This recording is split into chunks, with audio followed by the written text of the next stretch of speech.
Ok, minha gente, já de volta. Deixa eu dar mais uma passada aqui no Facebook. Cristiano Batista. Não querendo me meter, mas me metendo. Passei uma temporada em Teresópolis e vi muitas plantações de hortaliças em Bom Sucesso. Eram atividades produtivas, agrícolas e que nunca deixavam faltar alimentos. Como diz Carlos Martins, a conhecer a região de Lagoa Nova, na Paraíba, no distrito de São Tomé, onde tem a mesma atividade agrícola, eu vejo que aqui nessa área não falta alimentos, pois é uma região compromissada e não pensando só na conta bancária e no próprio bolso. Venho aprender aqui na Paraíba com o produtor rural da área de hortaliças. Esses mesmos produtores ganham prêmios e homenagens por reconhecimento. O que falta aí em Teresópolis, ele está na Paraíba. O que falta aí em Teresópolis, na área de produtividade rural, é o compromisso dos representantes do povo com a agricultura.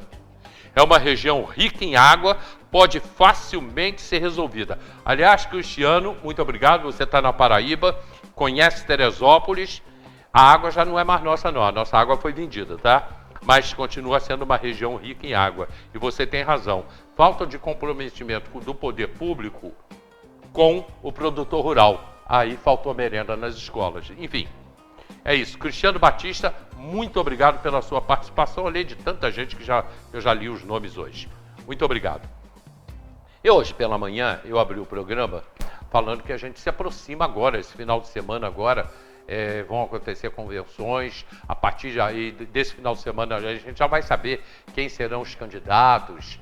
Enfim, tem uma série de coisas acontecendo nesse final de semana. E eu falei que as mulheres não têm uma participação efetiva em Teresópolis. Mulherada de Teresópolis, eu não quero votar, não vou participar disso, eu não quero saber de eleição, eu não confio em ninguém, ninguém presta. Quando lá atrás as mulheres brasileiras lutaram pelo seu direito ao voto. Isso é uma traição com aquelas mulheres que no século passado lutaram para ter direito ao voto. E hoje as mulheres de agora, na sua maioria, elas não querem saber de eleição, mas depois ficam reclamando que falta hospital, que falta isso, que falta aquilo. Enfim, isso é um dos assuntos que eu quero conversar com o pastor Marcos Basílio, mais uma vez aqui no nosso programa. Basílio, muito obrigado, meu irmão. Eu que agradeço, Hélio. É sempre um privilégio, uma honra poder estar com você nesse bate-papo saudável, nesse programa que nos alegra, nos informa. Também tem que dar as notícias que não são agradáveis para manter, né, a população informada. Mas eu é que te agradeço o carinho. Não, cara. E te cobrar, porque você no último Metanoia não trabalhou. Não pôde, cara. Senti tua falta. Não, pois é, não deu para ir. Eu até sabia que não ia poder ir, mas eu ainda tentei. Quando eu vi que não dava, eu liguei para Dudu, falei, para Raquel também, falei, não dá, não vou poder ir. Engraçado, Basílio aqui, Marcos Basílio, é que eu fiquei aqui o final de semana na rua, andando para um lado, andando para o outro, trabalhando, né? Eu fiquei ali toda hora eu me lembrava do Metanoia, do lugar que eu trabalho lá, né? Isso principalmente no sábado. E a Zila trabalhou essa edição, aí ela me perguntou, cadê o Hélio? Eu falei, ele não Pois é, rapaz, outras pessoas me perguntaram. Gilvan está aqui com a gente, hein? Abração ao pastor, gente nossa, nosso Gilvan. Gilvan, né, esse menino de ouro que está sempre na ação social do Metanoia, e como ajudando vidas, é um mobilizador de primeira categoria. E aí, durante o sábado... Gilvan, um abraço, meu irmão. Aí no sábado, rapaz, durante o dia, eu me peguei algumas vezes me lembrando, ficou 3 da tarde, isso era hora de estar tomando café. Meio-dia, era hora de almoçar. Quando tá fora, a gente fica acompanhando os horários. Rapaz, aí a cabeça ia lá. Fica, é verdade, isso já aconteceu comigo também. Seria a 14ª edição para mim, mas, enfim, a gente vai. Na próxima, com certeza, eu vou estar lá. Marcos Basílio, você é político, você gosta de política, você sempre trabalhou com política, né? Tem gente que continua dizendo que por mais que a gente tente aí e que mostre que leia a Bíblia, não entende que a política faz parte da vida e ela tá dentro da Bíblia muitas vezes. Ela aparece na Bíblia. A Bíblia, em todo o transcorrer histórico, a gente trabalha muito com a questão de Israel, desde a chamada de Abraão, para formar a nação. Ela vai ser gerada ali no Egito, depois vem Moisés, o libertador, e tira e leva para a terra prometida. E aí começou a... E aí você vê, o Moisés, que era Moisés, era um líder que Deus levantou para tirar o povo, mas ele era um administrador. Então você sempre vai precisar, independente do modelo, de alguém para administrar. E ele, então, vai para o deserto com o povo, o sogro dele vem ao encontro dele e vê a metodologia que ele estava usando na administração, no atender, e aconselha ele, olha, você assim vai se enfadar, vai morrer, vai matar, você vai acabar com a sua saúde e do povo. Divide isso, organiza. Então, a organização, a política faz parte da nossa vida. Nós não temos como viver sem ela. Porque é muito simples. Parece básico para nós, parece corriqueiro, né? Mas todos os dias o lixeiro passa lá na nossa porta para recolher o lixo. Tem alguém que tem que organizar isso. A água para chegar lá na nossa casa, tem que ter alguém para organizar isso.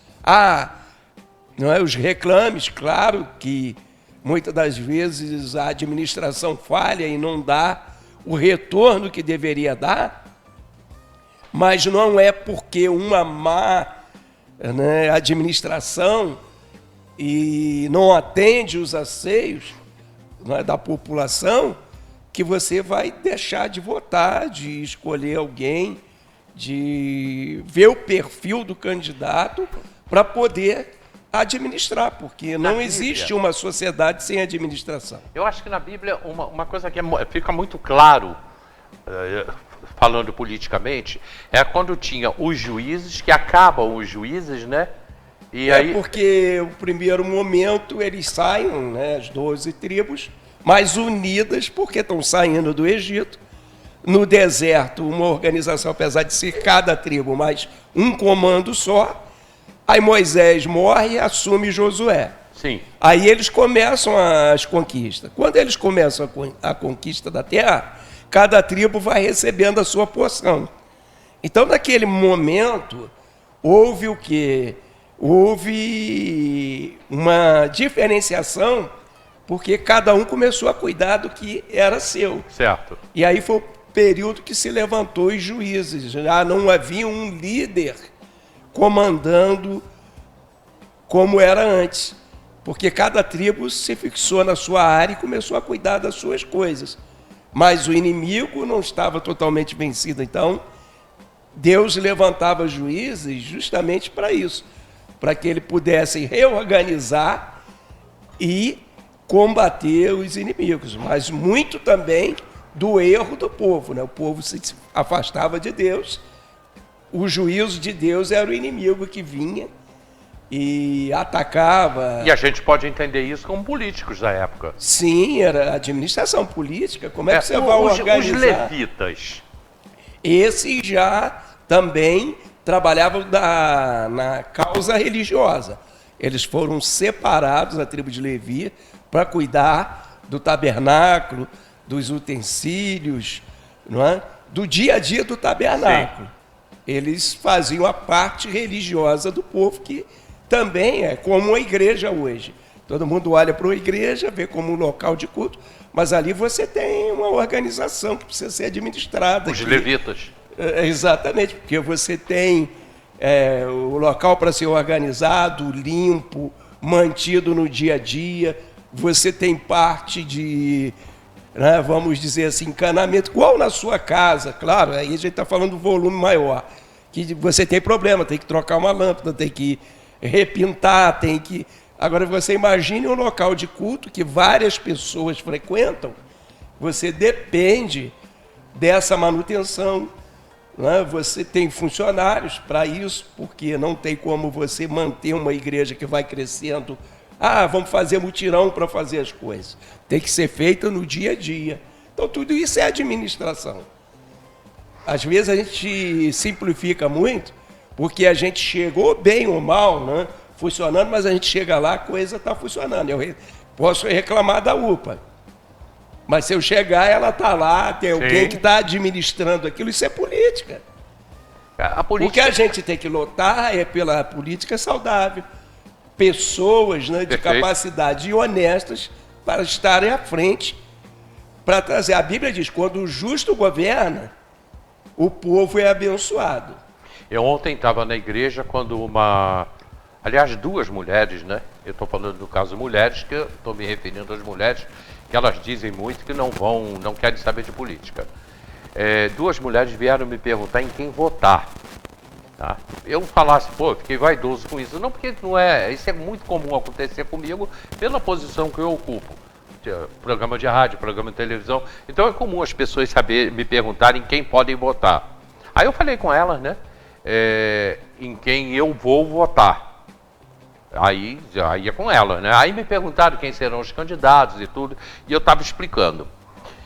Eu achei bom isso, e foi isso que até me fez falar sobre as mulheres hoje, que as pessoas reclamam, mas que na hora de participar não participam. Tanto que a gente só tem duas mulheres vereadores, poderia ter 5, 6, 7, 8, 10, mas que elas não participam. E dizem que política e religião não se misturam. São coisas antagônicas no sentido, não é, que a igreja, o papel da igreja, o reino de Deus não tem a ver propriamente com o reino dos homens aqui, Sim. Da administração. Só que quem está exercendo esse homem, ele é um ser religioso. Não é? A maioria, a grande parte, tem uma religião. A minoria são aqueles, né, que são ateus, que não creem, né, só na matéria, naquilo que eles veem como palpável. Então, você desassociar isso é complicado. O Estado é laico, mas o cidadão que está ali na administração, ele não é laico. Isso é uma outra coisa que a maioria das pessoas não sabe o que significa o Estado laico. O que significa o Estado laico? O Estado laico, ele não se envolve com a religião, ou seja, não mistura no seu dia a dia a questão de uma religião. Né? Cada um tem a sua religião, a livre, como a Constituição estabelece no Brasil, né? Livre direito de escolha da sua religião, daquilo que você quer seguir. Então, o Estado não pode usar a sua máquina para influenciar. Ele tem que ser o quê? Isento com todos. Agora, o cidadão que está lá, se ele se diz cristão, pelo que eu conheço, do que é ser cristão, ele tem que ser honesto, justo, fiel e comprometido com aquilo que ele prometeu na campanha. E ele está ali, e a própria Bíblia diz que toda a autoridade é constituída por Deus, está na carta de Paulo aos Romanos. Para quê? Justamente para administrar e trazer o bem comum a todos. Trazer a qualidade de vida, o bem-estar, a segurança social, a segurança, né, econômica, a segurança do direito à educação a todos. Eu vou te perguntar sobre uma figura que eu admiro na Bíblia. Admiro mesmo. É uma história, eu acho a história fantástica. E que é político, né? E que foi meu. Eu vou te perguntar sobre ele, o que você pode falar sobre ele. Meu amigo, meu irmãozinho que esteve aqui em Teresópolis, Márcio, manda, eu preciso saber da sua mãe. Márcio Danilo, ele mora, sabe quem é? Sei. Lá das Paineiras. Só que ele mora nos Emirados Árabes. Nos Emirados Árabes, um grande abraço. Ele botou o seguinte: deixe minha saudação ao nobre pastor Basílio. Hélio, quando será o Metanoia no mês de julho ou agosto? Esse ano eu tenho que ir adorar a Deus na igreja missionária do pastor Basílio. Há muitos anos que eu não vou lá. Márcio, O Metanoia é em julho, 5, 6 e 7 de julho. 5, 6 e 7 de julho. Você me disse se você poderá vir, que aí a gente providencia para ele, né? Perfeito, não, para ele vai ser Se você vier, especial, né? 5, 6 e 7 de julho. Vai ser o Metanoia, depois só em setembro. Julho, agosto, setembro. Depois só em setembro, depois só em novembro. Então é 5, 6 e 7 de julho. O Metanoia. Marcos Rabi botou aqui, pastor Marcos Basílio, hoje a bancada evangélica não honra compromissos políticos, vivem de moralismo hipócrita. Marcos Habib. Mas eu queria te perguntar sobre uma figura da Bíblia, que a história dele é fantástica. José do Egito. José, a história dele é uma história de superação, é uma história que um legado, né? É um legado da história dele para a nossa prática do dia a dia, por tudo que ele passou. Ele chegou aonde chegou pela sua conduta, apesar dos revés que ele enfrentou. O primeiro deles, né? Era a inveja dos seus irmãos. E por isso ele foi vendido pelos próprios irmãos como escravo, né, para os ismaelitas, que levaram ele para o Egito, e ele chega no Egito, ele é comprado por Potifar, que é um dos oficiais de Faraó. Sim, Faraó. Aí ele vai administrar a casa de Potifar. Ali tudo prospera. Mas cresce. Até esse momento que ele vai trabalhar com o Potifar, ele deve ter sofrido muito. Muito, porque... Doença, fome. Você imagina a precariedade de se viajar naquela época. Aonde ele foi vendido até chegar no Egito, a gente não pode mensurar isso com a cabeça que nós estamos que a gente viaja aqui, né? Você pegou ainda o trecho da nossa RJ aqui para Friburgo? Em terra. De terra ainda. De terra, peguei. Chegava ali no Morro Grande, quando chovia, carro não passava. Agora, você imagina quando isso era feito a cavalo, a carroça. Você imagine para chegar em Friburgo, não é com a facilidade que a gente vai hoje. Agora, você imagina lá, que você vai pegar deserto, e você, como escravo, um escravo, ele tem um mínimo de condições que o seu senhor dá. Provavelmente amarrado ali, né, sofrendo as adversidades daquela viagem. Foi um sofrimento só. Primeiro, você já está vivendo o drama que você foi vendido pelos seus irmãos. Né? Aí você, a cabeça dele, como é que estaria? Como é que está a cabeça dele? Agora você está na mão de pessoas que vê o ser humano como uma mercadoria. E ele era muito jovem também, na época. Muito jovem. Né? Ele devia estar aí na base dos seus 17, 18 anos de idade. Quer dizer, que tristeza devia carregar no coração. No coração. Foi rejeitado pelos seus irmãos. Bom, aí ele chega no Egito, ele é comprado pelo Potifar, que era chefe da guarda do aí Faraó. Potifar leva ele para sua casa, ele começa ali a cuidar dos jardins, e tudo começa a ser transformado. A casa de Potifar começa a prosperar com a administração dele. Mas aí ele sofre outro revés, né, que a esposa de Potifar agora começou a tentar o cara, ela queria o cara. Se insinuar para ele. E Potifar tinha dito para ele: tudo da minha casa está nas tuas mãos. A única coisa que você não tem, eu não te dou liberdade, é a minha esposa. Foi a condição dele. E a coisa chegou num extremo tal que ela simulou uma situação que ele, como ela viu que ele não cedia, ela simulou uma situação de que ele tinha tentado agarrá-la à força. Tamanha é a desconfiança de Potifar que, diante de tal fato, ele podia matar José. O que é que ele faz? Ele envia José para a prisão. Sim. Né? Ou seja, ele atenuou. Por que ele atenuou? Porque no fundo, ele sabia, o José gerou nele, com aquele comportamento, com tudo, uma confiança tal. Ele confiava em José ou sabia da esposa que ele tinha? As duas coisas são verdadeiras aí. Ele sabia da esposa que tinha e confiava em José. Mas diante do fato, expostos, diante, né, dos seus funcionários ali da família, o que é que ele preferiu? Não, então eu mando ele para a prisão. Chegou na prisão, a mesma coisa. Foi passando o tempo, ele foi conquistando a confiança. No final, ele já era quem tinha a chave, quem administrava ali, ajudava, né? Os próprios carcereiros prosperaram. A prisão tomou outro rumo, aquele ambiente que a gente sabe como é, precário. José ali também prosperou.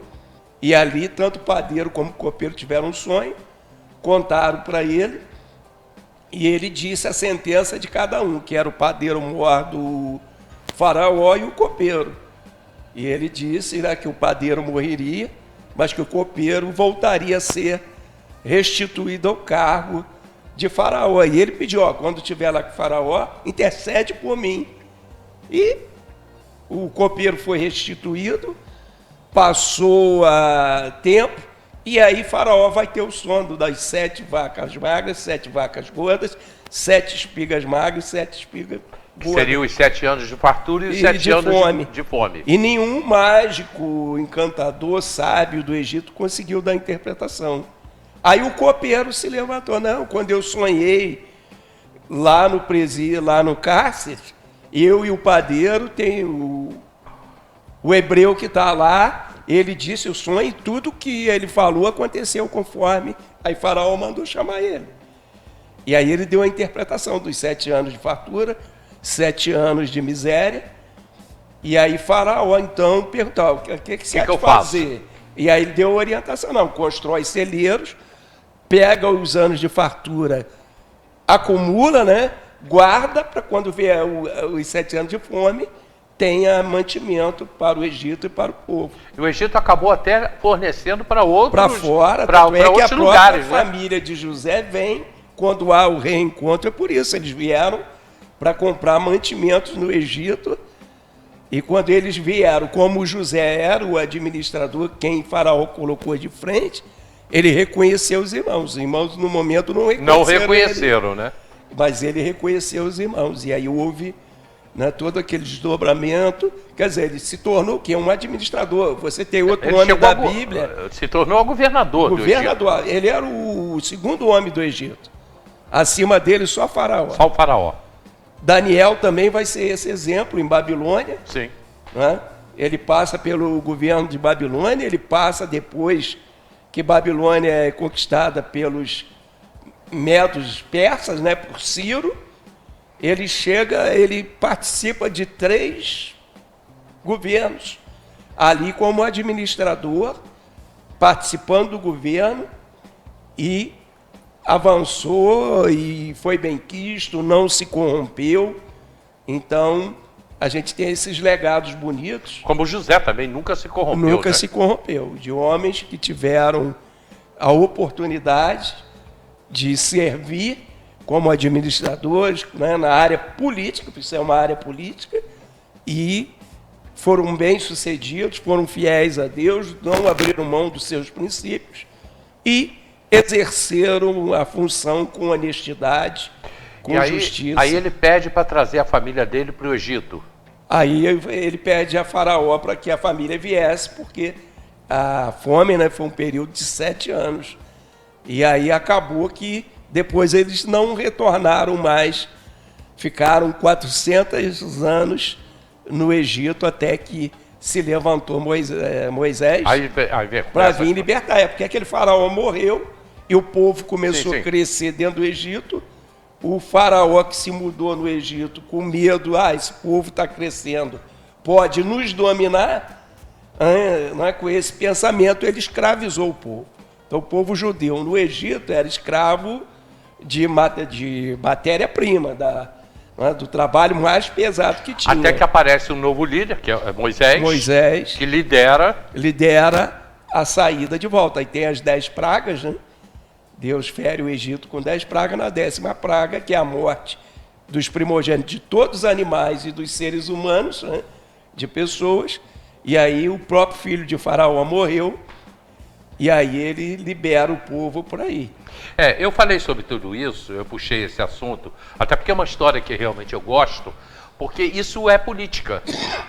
Você vê que ele chegou a governador do Egito. Lógico, ninguém o elegeu governador. Ele foi posto como governador por tudo que ele que ele já tinha feito na tradução dos sonhos, e quando ele falou para o faraó: olha, você tem que plantar durante 7 anos, guardar tudo, que depois vai ter muita fome. O faraó falou: é verdade. Cara, você não quer comandar isso, não? Quer dizer, é política. Política. Uma situação, Eric, e uma cultura que se criou na mente das pessoas, e que a gente tem que desmistificar isso, é coisificar as coisas, e a outra situação é colocar o problema no objeto e não no ser humano. O problema somos nós. A política, em si, ela não é má. Pelo contrário, ela foi criada por Deus para haver administração, haver a organização e para haver o bem-estar de todos. Não é a política que é ruim. Ruins são aqueles que se lançam na política e agem com mau comportamento. Perfeito. Não é a polícia que é ruim. Mas dentro do contexto da polícia, eu estive lá, passei 10 anos lá na Polícia Militar, muitos companheiros bons. Agora tem aqueles que têm os desvios de conduta. Em qualquer lugar, Em qualquer, né? Então a gente está usando lugar aqui que são os mais visíveis, como política, o policial, aqueles que estão de frente na luta, o servidor público lá na ponta. Você vai ter um mal bom, não é ser servidor público que é ruim. É o ser humano que está ali dentro, que usa a má prática. O professor Leandro Coutinho entrou aqui, ele fez um comentário, eu já ia debater com ele, né? Mas logo depois ele já mudou aqui um pouco, já corrigiu aqui a maneira como ele escreveu. Ele botou aqui: toda vez que política e religião se misturam, foi uma catástrofe na história universal. Basta ver o exemplo do Hamas hoje no Oriente Médio. É completamente diferente. O Hamas, ele não é religioso. Hamas eles são terroristas e ganham dinheiro para isso. Existem comandantes do Hamas que são empresários da guerra. São os senhores da guerra. E ganham muito dinheiro fazendo guerra. Hamas, Hezbollah, Boko Haram, tudo isso é dono de empresário. Aí ele volta e botou aqui: leia-se aí política partidária. A política aristotélica faz parte das relações humanas, é diferente da política partidária manipuladora. Aí até eu concordo com ele, né, no que ele botou aqui. E o Gilvan botou aqui: escola dominical, bênção, obrigado, pastor. Nosso Senhor ordenou expressamente: dá a Deus o que é de Deus e a César o que é de César. Aí o Leandro fez aqui o comentário. Legal, muito obrigado, pessoal. Hélio, porque você vê hoje, diante dos acontecimentos, se você olhar o contexto política e de sistema, você pode perceber que o mundo já experimentou todos os tipos de política, quer seja socialista, de direita, de esquerda, monarquia, imperialismo, ditadura. Nenhum deles até hoje se mostrou eficiente. Por quê? O problema não está no sistema, está no homem. Está no homem. Enquanto o homem não se consertar, e a Bíblia nos leva para isso, olhar a nós mesmos. Não é? Se você vê, pastor, mas eu conheço muitos que carregam a Bíblia, mas ele ainda não olhou para si mesmo. Ele vestiu mais uma fantasia na vida, se fantasia de cristão e vai. Porque ser cristão tem que cortar na carne. O primeiro inimigo a ser vencido somos nós mesmos. Você é da Assembleia de Deus. Assembleia de Deus. Quer dizer, você obedece a uma... Como é que é? Nós chamamos denominações. Denominação. Né? Assembleia de Deus é uma igreja centenária.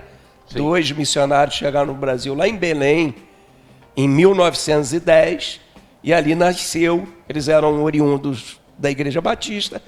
Como eles creram na manifestação dos dons espirituais e no batismo com o Espírito Santo, com evidência de falar em línguas, e as igrejas tradicionais não adotam esse posicionamento, eles foram convidados a se retirar.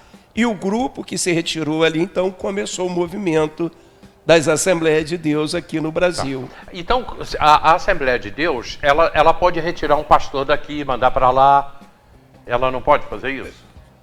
Dentro do nosso contexto, existem igrejas autônomas, independentes, e igrejas que são dirigidas por um ministério que é assembleano, mas que cresceu muito. Vou te dar um exemplo. O nosso pastor-presidente, José Wellington Bezerra da Costa Júnior, do Wellington, ele hoje é o presidente da nossa convenção. Ele é do Ministério do Belenzinho, em São Paulo. Só que o Ministério do Belenzinho hoje ele tem mais de 100 mil membros. Então ele criou um campo muito grande. Então, dentro do campo dele, ele pode fazer isso. É política. Não é político. A convenção pastoral, a convenção batista, é político. Política. A eleição de um papa. Morre um papa. Político, não Aí tem vai como. entrar outro papa. É o voto. É no voto. É o voto, exatamente. Não é... Não tem como você fugir da realidade. Então, esse é o papo que eu queria levar hoje. Agora, eu achei muito interessante e eu quero só reforçar o que você colocou das mulheres. Hoje eu estava vendo a matéria nos nossos jornais, né? O Gilbertinho me manda lá, o Diário me manda e a gente lê. E focando, a única mulher que foi prefeita na cidade foi a doutora Fábio. Doutora Fábio. Quer dizer, esse período todo, aí reclamam, mas elas não querem. Cadê a participação das mulheres? Até porque, se você fizer a estatística, há mais mulheres do que homens. No país existe mais mulheres do que homens. Só então, que as mulheres não querem exatamente. Te parabenizar por essa iniciativa. As nossas mulheres, vamos nos envolver, conhecer o candidato, o perfil, o que ele pensa, né? O que ele está defendendo. Isso é que vai fazer a diferença. Mas eu votei em fulano, ele não deu certo. Não vota mais nele, procura o outro, tem que mudar. O perfil nosso, o nosso país é esse. A democracia que é exercida com direito ao voto, né? O cidadão é votado para ser colocado lá. Eu não concordo com isso, eu não vou votar, eu não quero saber, principalmente os jovens, né? Não façam isso não, porque vocês estão mexendo com o futuro. Lá na frente, nós já estamos pagando um preço muito caro hoje da nossa omissão lá atrás. E a tendência é piorar se a gente continuar omisso. E Teresópolis é o exemplo disso. Quando as pessoas falam, nós não temos um hospital, mas também não temos um deputado. Porque quem vai brigar por um hospital em Teresópolis é um deputado de Teresópolis. E o de Petrópolis, o de Guapi, o de Magé não vai brigar por um hospital aqui. Ele vai brigar por um hospital na terra dele, na cidade dele. Então, a gente quando chega aqui em Teresópolis, tem aí uma opção de gente de Teresópolis que são candidatos, a gente joga os nossos votos para fora do município. Sempre aconteceu isso. E nós já elegemos poucos deputados. E depois a gente reclama que nós não temos, falta uma porção de coisa em Teresópolis. E as conquistas que nós tivemos aqui, as poucas conquistas, por exemplo, Faetec, isso foram conquistas, dei um exemplo aqui, porque a gente tinha na época um deputado lá, né? Tinha um deputado, né? Foi o Salomão. Salomão, né? Brigou muito, eu acompanhei Salomão vários anos para trazer o posto de vistoria, que foi o posto do Detran. Melhorar, porque a vistoria era lá na pracinha do Alto, onde é a feirinha. A Faetec ele trouxe extensão de água da SEDAI na época, para o Vale da Revolta, Fischer, que o pessoal dizia, a Rio Bahia não deixa atravessar cano. Na época, ele, através do governo do Garotinho, naquela época, colocou água na Fonte Santa, né? Vale da Revolta. Então, tudo isso porque nós tínhamos um deputado. A reforma daquele colégio do Meudon, já foi lá no Lages? Eu estudei no Lages. Quem vai no Lages hoje e não lembra do passado, o que era a escola Lages, aquilo foi de uma conversa com o presidente lá da EMOP, amigo do Salomão, Um dia a diretora mandou para ele, como a gente tem liberdade, você me manda mensagem, mandou: Salomão, olha, a nossa escola está dando curto aqui, você tem como ver alguém do Estado para dar uma olhada? Aí o presidente da Imop foi lá, olhou e falou: não, isso aqui merece uma escola. Dali nasceu o projeto que hoje é aquela escola lá.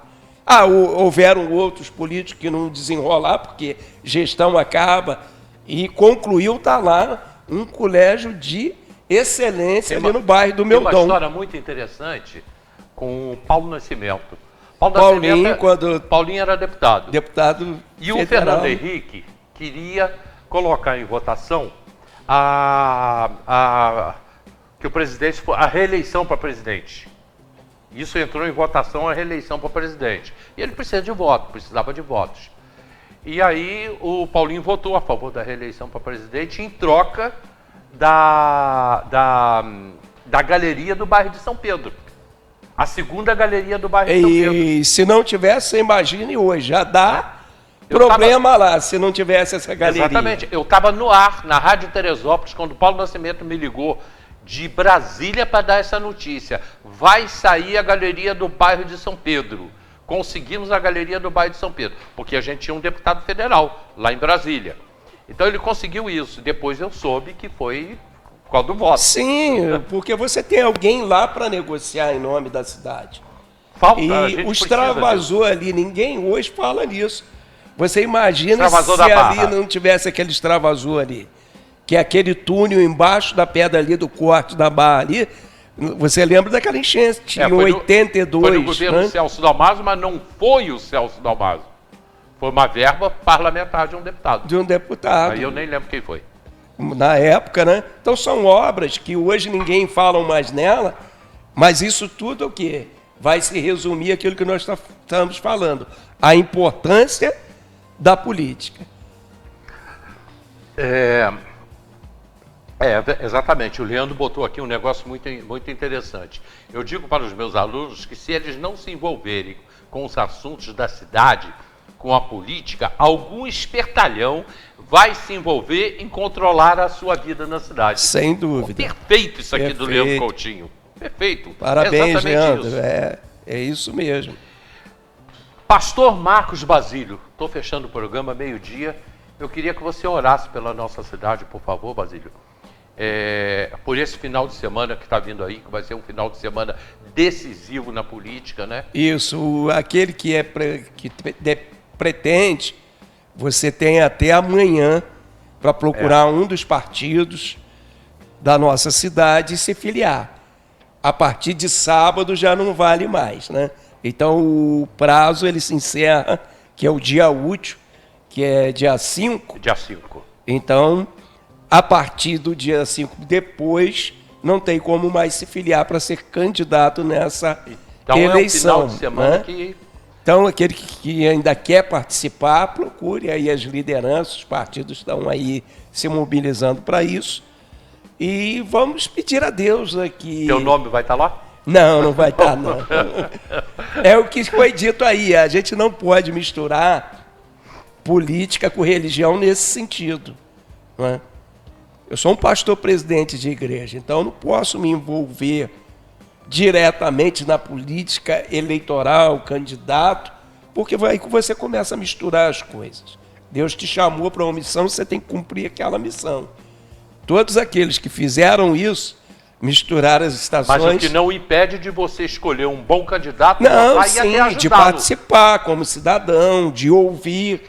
Não é? Eu estou sendo chamado pelos pretensos candidatos para ouvir as propostas deles, você tem que ouvir. Como é que eu vou saber? Eu vou tirar uma análise se eu não ouço, se eu não vou estudar a vida? Qual é o comportamento? O que ele fez de lei? Qual é o histórico daquele candidato? Para depois, então, você tomar uma decisão. Gente, na segunda-feira eu vou dizer para vocês em qual partido que eu me filiei, né, e se eu vou ser candidato a prefeito ou a vereador. Isso aí eu digo para vocês. Eu já sei. Isso aí eu digo na segunda-feira.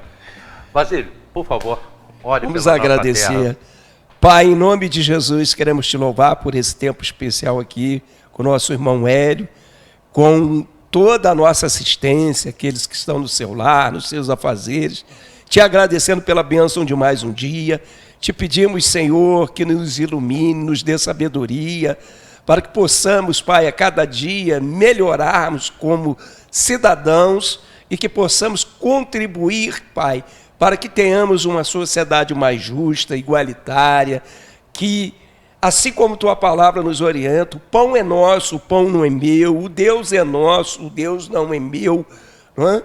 O reino é compartilhado e ele tem que usufruir dele todas as famílias. Por isso, Senhor, te pedimos que haja um tempo especial para Teresópolis, para o nosso estado, para o Brasil, que não venhamos, Senhor, a deixar as situações momentâneas nos desanimar, abaixarmos a cabeça, Senhor, mas que possamos exercitar a fé, porque se cada um se mover, buscar em Ti a direção, com certeza o Senhor vai iluminar e nós teremos dias melhores, teremos momentos melhores. Oramos, Senhor, por todas as famílias de Teresópolis, pelo governo municipal, pelo legislativo, pelo nosso judiciário, pelos hospitais, Pai, pelas nossas escolas, que o Senhor venha colocar a Tua mão, Senhor, guardar Teresópolis.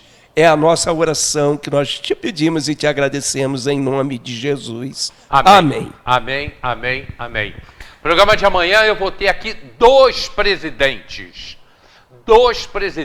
participando amanhã do programa Debates. Dois presidentes, anota aí, hein?